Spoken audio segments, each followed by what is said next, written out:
Coucou tout le monde, bienvenue dans ce nouveau épisode. J'espère que vous allez bien.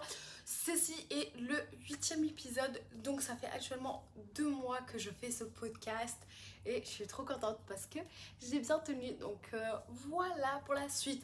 Bon, j'ai toujours pas réglé mon problème d'ordinateur, donc je vais continuer à filmer avec mon téléphone jusqu'à là. C'est pour ça que le bruit, le micro, il est pas mieux que d'habitude parce qu'en fait je me suis rendu compte qu'en fait mon micro est vraiment incroyable. Mon micro il rend le son vraiment super bien. Donc c'est vrai qu'il faut absolument que je résout ce problème d'ordinateur au plus vite. D'ailleurs je suis actuellement en déménagement, donc je vais filmer 4 épisodes d'avance que je vais publier sur le mois qui vient du coup. Donc je vais continuer quand même à filmer avec mon téléphone. Donc les 4 prochains épisodes seront faits avec mon téléphone et pas avec mon micro, parce que je sais qu'avec les déménagements je vais trop être à droite et à gauche, et là j'ai plein de projets à venir. J'ai trouvé 2 collabs avec 2 marques, donc je sais que je vais être occupée à faire des vidéos, à me focus sur les réseaux. Là j'ai un petit projet aussi, je suis trop contente, pour les réseaux sociaux, pour Insta du coup. Voilà, je vais pas vous en dire plus, mais je sais que ça va me prendre du temps, donc je préfère filmer les épisodes de podcast bien en avance, comme ça au moins ça sera fait. Et là aujourd'hui je pense que je vais en filmer 2 du coup. Bref, le sujet d'aujourd'hui, comme vous avez lu, c'est te sentir comme un perdant pour être un gagnant. Là en ce moment je suis vraiment très dans le mal. La semaine prochaine, ça va faire 8 semaines que je fais ma sèche. 8 semaines que j'ai tenu, 8 semaines où j'ai bataillé comme une grosse folle, où j'ai moins mangé, où les pâtes et le riz me manquent. J'avoue parce que j'ai beaucoup moins mangé. Même si j'ai continué à manger des féculents, j'ai diminué vraiment le riz et les pâtes.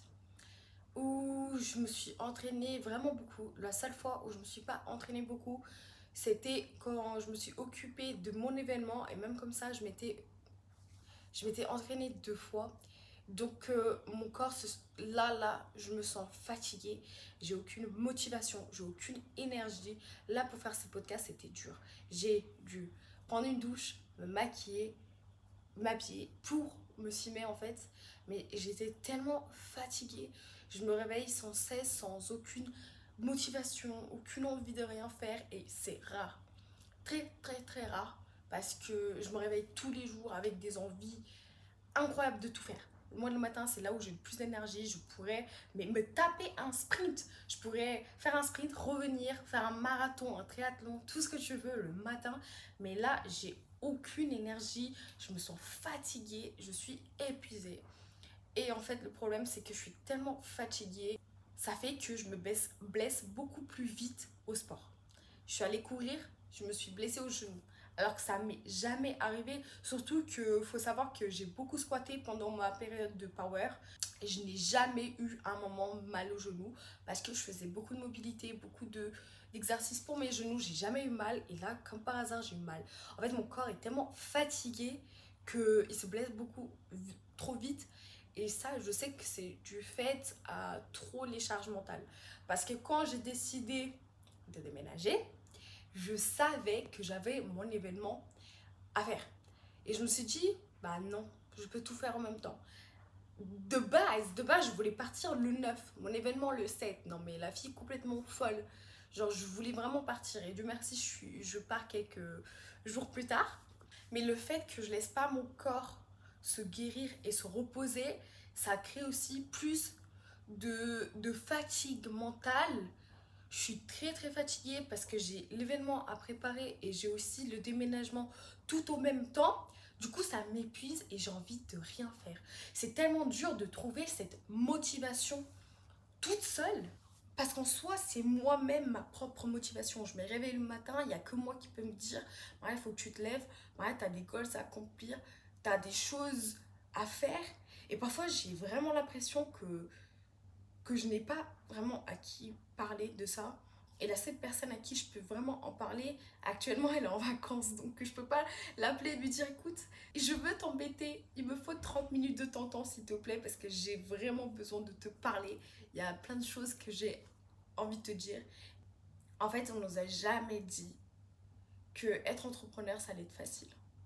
Un de mes podcasts préférés, c'est Margot Cunego. je l'aime beaucoup.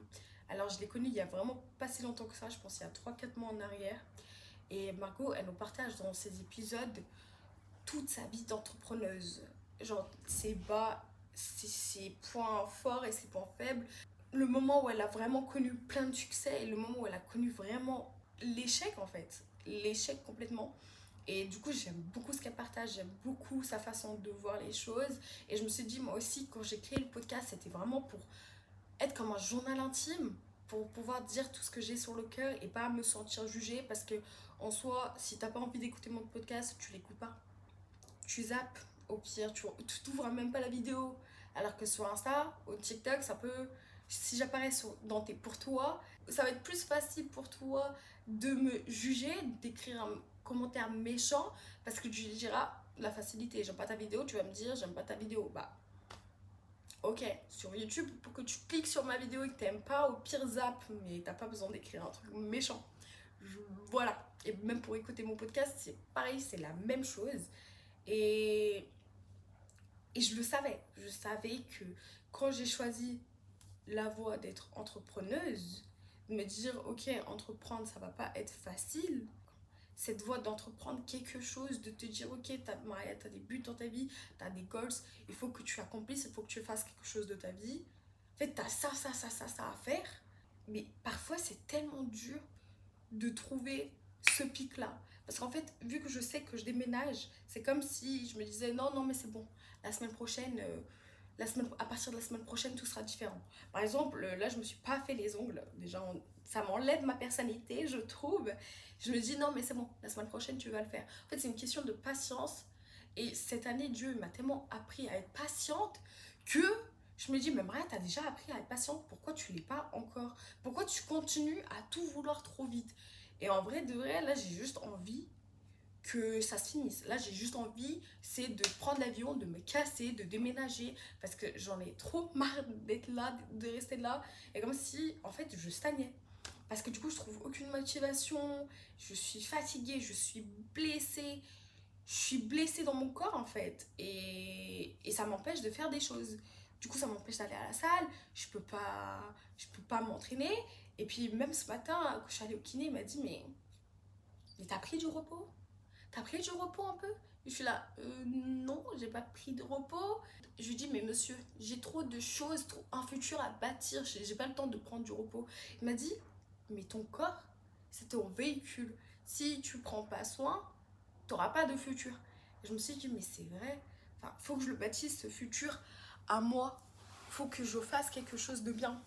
Et je sais que j'en suis là à cause de ma faute. C'est toute la pression que moi je me mets dans ma tête qui fait une charge mentale plus grande et que ça va sur mon physique, ça se ressent, je suis fatiguée, je suis tendue, mes muscles sont morts aussi. Bref, on retourne sur le sujet de cette vidéo. Là, actuellement, je suis en train de préparer l'événement. And I feel so much like a loser. Je me sens nulle en fait. Je me sens trop nulle constamment. Je me dis, mais Maria, t'aurais pu faire mieux. Mais Maria, t'aurais pu faire ça différent. Mais pourquoi tu le fais, Maria? Parce que pour être honnête, c'est dur être humain et d'assumer ses erreurs. C'est dur de se dire, j'ai pas réussi en fait. Parce qu'on veut tellement réussir, on veut tellement tout avoir que on a oublié de se dire que on n'est pas fort dans tout et on va jamais trop réussir. Et là, pour l'événement, en fait, on a vendu que 6 places sur 40. Donc, c'est vrai que ça met un coup à l'ego. Je me dis, c'est pas très grave. En fait, ça joue. Je me dis d'un côté, je me sens nulle. Je me sens nulle. Je me dis, mais pour qui tu te prends pour créer un événement? Regarde, il n'y a personne qui est venu. Enfin, t'as beau essayer, mais ça n'a pas marché. Et d'un côté, qui pèse plus, parce que je suis très positive et je vois toujours les bons côtés des choses, c'est pas grave. J'ai essayé. Je sais que j'ai tout fait bien correctement. Bon, je sais qu'il y a plein de choses à apprendre, etc. Mais j'ai essayé de tout faire. J'ai lancé des ads, j'ai relancé sur mes stories, j'ai posté, j'ai fait une vidéo, j'ai fait un post, enfin, j'ai relancé, j'ai fait des vidéos par rapport à l'événement, etc. On n'en a vendu que 6 places. Et pourtant, Anaïs a partagé, Morgane a partagé aussi, et elles ont plus d'abonnés que moi. En fait, d'un côté, je me dis, c'est pas très grave. C'est pas grave, Maria, parce que tu dois commencer quelque part. Je me dis, c'est quand même ces personnes qui viennent m'écouter à moi, qui viennent écouter moi, Anaïs et Morgane parler. Mais d'un côté, j'ai l'impression, je me sens super seule. Je me sens seule dans ça. J'ai l'impression que gérer un événement, c'était pas du tout facile. J'ai été seule parce que j'ai pas eu quelqu'un pour me guider, pas quelqu'un pour me dire c'est comme ça que tu dois faire, c'est comme ça que tu dois faire. Ah, on n'est pas né avec tous les savoirs du monde et je sais que je vais apprendre, mais je me sens nulle parce que je n'ai pas réussi à vendre plus. Et c'est dur de voir assumer que j'ai pas réussi, entre guillemets. Mais d'un autre côté, je me dis, c'est la vie, c'est comme ça. J'ai beau essayer. L'événement, il se fera quand même, il sera là. Et ouais, je me sens stressée et je sais que samedi, le jour de l'événement, je vais être stressée. Et je me rappelle quand je suis partie à Londres l'année dernière, j'étais allée à un événement et l'événement commençait à 10h. C'était pareil, c'était un événement sur les femmes qui entreprenaient des choses, etc. Chacune dans son domaine parce qu'on ne fait pas toutes les mêmes choses. Moi, j'entreprends de mon côté, peut-être que toi, tu entreprends d'une manière différente. Et la fille qui avait organisé ça, elle avait fait un bête événement joli, mignon et tout. Mais pareil, il n'y a pas beaucoup de personnes qui sont venues. Pourtant, l'événement était gratuit. On n'a pas payé. Et je me rappelle, elle était stressée, elle était triste parce qu'il n'y avait pas beaucoup de gens. Et je me rappelle, l'événement était à 10h, j'étais la première à arriver. Et j'ai attendu genre jusqu'à midi, hein. Et genre, on était deux en attente. Cependant, ça a été un de mes meilleurs événements. Je suis sortie en pleurant. Parce que ce que les femmes qui a eu et ce qu'elles ont dit, c'était tellement touchant, tellement beau que ouais, ça te touche. Ça te touche, tu te dis, mais en fait, il y a une histoire. Et je sais que moi, mon événement, c'est pareil. Peut-être qu'il n'y aura pas beaucoup de gens, mais je sais ce qu'on va dire va en vouloir la peine. Je sais que c'est bien ce qu'on va dire. Et ça va être quelque chose que les personnes qui seront dans la salle, qui vont écouter, elles vont apprendre quelque chose sur nous et qui vont se dire, ah, c'est pas juste une meuf des réseaux, elle a une vie. Et ouais, enfin, pas qu'elles se disent, c'est juste une meuf des réseaux qui fait des vidéos et puis sa vie a l'air bien, etc. Pas du tout. Pas du tout. Si on fait cet événement, c'est aussi pour partager notre vision de vie, comment on voit les choses, comment on peut réussir. Je suis contente de pouvoir partager cette vision-là avec quelqu'un. Et je me dis, c'est pas parce que je me sens comme une grosse merde qu'à la fin, samedi soir, quand la journée elle sera finie, j'attends que ça. J'attends que ça, que les journées se finissent pour que le stress il puisse partir. Et quand je vais rentrer chez moi et être dans mon lit, je vais me dire, c'était bien. Et je sais au fond de moi que j'abandonne pas parce que Dieu, il m'a mis cette vision dans ma tête pour que je réussisse. Cette vision-là que j'ai dans ma tête, je dois l'accomplir. Et je me dis, ok Maria, maintenant tu te sens nulle. Maintenant, il n'y a que 6 personnes qui t'écoutent. Peut-être que dans un an, quand tu referas un événement, il y aura 20 personnes. Peut-être dans 2 ans, il y aura 40 personnes. Peut-être que dans 3 ans, il y aura 200 personnes. Tu sais pas. Peut-être qu'aujourd'hui, j'ai commencé là, mais dans 3 ans, dans 5 ans, ça sera différent. Et j'ai vu une phrase qui disait, pour être médecin, il faut 9 ans. Pour être avocat, il faut 5 ans. Comment est-ce que toi, t'abandonnes au bout de 3 mois des créations de contenu? Genre, tu fais 3 mois, tu vois que sur les réseaux, ça marche pas, t'abandonnes. Alors que ça prend du temps. Les autres métiers ont pris du temps. Ça, c'est un métier aussi que tu dois prendre en compte. Et c'est pas du jour au lendemain que tu vas péter le million, que tu vas faire plein de bonnes choses. Non, ça prend du temps et ça se construit petit à petit. Là, actuellement, je me considère toujours comme, j'ai rien. Je me sens toujours comme une petite créatrice de contenu qui en soi, elle a rien en fait. Et le plus important, c'est de jamais lâcher. Parce que par exemple, tu commences la salle. Demain, pour la première fois de ta vie, tu vas te sentir nul. Tu vas te sentir nul parce que tu vas te dire, tu vas regarder autour de toi, tu te dis, il y a des gens beaucoup plus forts que moi. Tu vas aller dans un business, dans un événement de business, tu vas te sentir nul comparé à ces gens. Tous les événements que j'ai fait l'année dernière à Londres, je n'avais rien. Je n'ai pas de business, je ne suis pas CEO, je je suis pas chef d'entreprise, je suis rien, j'avais rien, mais je suis allée parce que je voulais apprendre, je voulais voir que cette vie-là, c'est la mienne, c'est celle que j'ai envie de construire et de m'entourer. Et il faut du courage, il faut te lancer, il faut y aller, il faut te prendre ton courage à deux mains et te dire je fonce. Je sais que je suis rien, mais je vais y aller. Tu vas te sentir nul, tu vas te dire mais qu'est-ce que je fais là? Tu vas te sentir comme un perdant au milieu de tous ces gens qui ont plein de choses. Enfin, j'étais entourée de personnes hautes qualifiées et moi j'étais personne. Moi j'étais personne, mais je ramenais ma bonne humeur, j'étais là. Il y a plein de fois où tu vas te sentir tellement nul quand tu essayes pour la première fois. Et c'est en recommençant, recommençant, recommençant, recommençant, tu vas te sentir beaucoup mieux. Pourquoi te dire, waouh, pourquoi te dire je suis trop nulle? Trop nulle. Si demain tu sais pas, moi je sais pas faire de skate. Si demain je me mets à faire du skate, je tombe, je me casse la tête, je me casse peut-être une jambe. Pourquoi?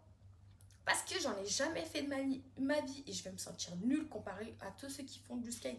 Mais c'est pas grave parce que je vais apprendre. Et le but c'est de refaire, refaire, refaire, refaire, d'apprendre avec tes erreurs. Et puis recommencer. Recommencer à zéro et pas lâcher parce que tu as une vision à accomplir, tu as des rêves à accomplir et toute ta vie tu vas te sentir nul, tu vas te sentir comme un perdant, comme si tu n'avais rien du tout. Mais le but c'est de continuer, continuer à te dire pourquoi est-ce que tu fais tout ça et que ça a un but dans ta vie et juste accomplis-les et tu verras, ça change quoi. Voilà, en tout cas, je vous souhaite beaucoup de courage. Je nous souhaite à nous tous de nous sentir mieux tous les jours. Je sais que là, en ce moment, ça va pas trop. Mon moral, il est très bas parce que je me sens nulle constamment. Je pense que ça va aller. Je pense que ça va aller. Juste, il faut que je sois plus patiente et que je vais tout réussir, tout ce que je veux.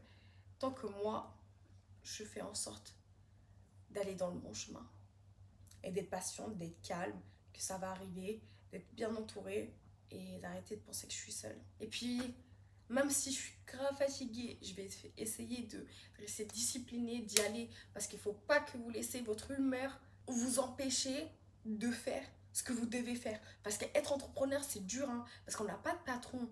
On n'a pas de patron qui nous dit oui, viens travailler, etc. Parce qu'en fait, quand vous avez un 9 to 5 job, un 35 heures par semaine, vous ne voulez pas y aller, vous n'êtes pas motivé, vous ne voulez pas en vrai. Hein. Qui aime aller travailler pour les autres? Mais pourtant, vous y allez parce que vous avez des obligations. Là, vos obligations, c'est vous-même, c'est votre futur, c'est l'avenir que vous êtes en train de vous garantir. Donc, cette motivation-là, il faut que vous la trouviez parce que tes humeurs, tes hormones, elles changeront tout le temps, tout le temps, tout le temps. Et c'est vraiment pas facile d'être une femme parce qu'on a des hormones qui changent tout le temps, constamment. Et c'est épuisant, mais continuez, continuez, foncez, continuez à croire en vous et vous pouvez réussir.